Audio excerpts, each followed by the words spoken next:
இன்றைக்கி எங்கடா போனேன்? எங்கே தான் போனது, ஐடி கார்டு வரேன்னு சொல்லி போனேன். ஒரு பதிலும் சொல்ல மாட்டேன்ற. என்ன தான் படிச்சுருக்குற நீ? படிக்கிற என்ன படிக்கிற? ஆண்டாளே, நான் பெரிய படிப்பு படிக்க தானே நான் ஐடி கார்டு வாங்க போனேன். நான் படித்தா உனக்கு பெருமை, மம்மிக்கு பெருமை, வீட்டுக்கு பெருமை, நாட்டுக்கு பெருமை, எல்லாருக்கும் பெருமை தானே. ஏன் அது அப்படி திட்டுற? என்ன அப்படியே போச்சுன்னா எப்படிறா?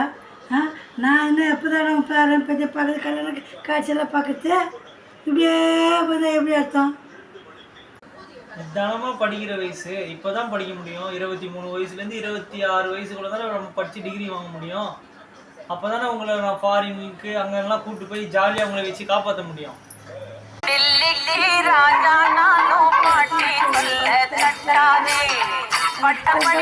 படிச்சு வந்தாலும்